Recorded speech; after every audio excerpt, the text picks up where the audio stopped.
তারা জোর দাবি নিয়ে আমরা এই কাজগুলো আজকের পর থেকে শুরু করবেন।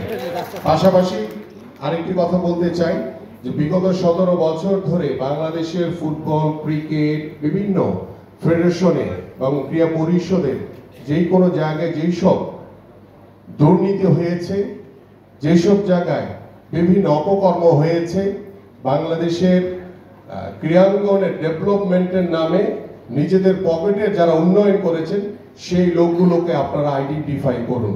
তাদের বিচার অবশ্যই, তাদেরকে আইনের আওতায় এনে অবশ্যই তাদের বিচার করা হবে। তাদের কাউকে ছাড় দেওয়া হবে না। এবং ইতিমধ্যে আমি শুনেছি যে কাজী সালাউদ্দিন তার নামে নাকি একটি দুদকে অভিযোগ রয়েছে।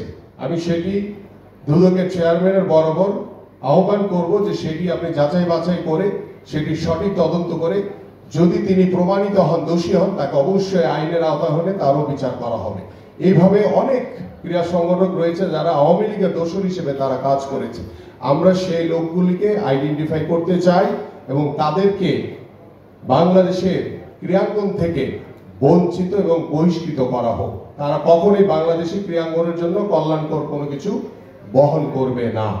এবং সর্বশেষ আমি বলবো যে আসুন আমরা ক্রীড়াঙ্গনকে দলীয়করণ কখনোই করব না।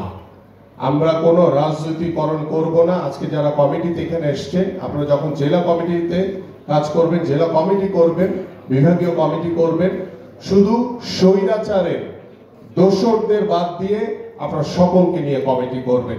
আমরা কোনোভাবেই আমাদের মাননীয় ভারপ্রাপ্ত চেয়ারম্যান জনাব তারেক রহমান ভবিষ্যতের ক্রীড়াঙ্গনে কখনই কোনো দলীয়করণ এবং রাজনৈতিকরণ করা হবে না। আপনাদের সকলকে ধন্যবাদ। আসসালামু আলাইকুম ওয়া রাহমাতুল্লাহি ওয়া বারাকাতুহু। বাংলাদেশ জিন্দাবাদ, বাংলাদেশ জাতীয়তাবাদী দল বিএনপি জিন্দাবাদ।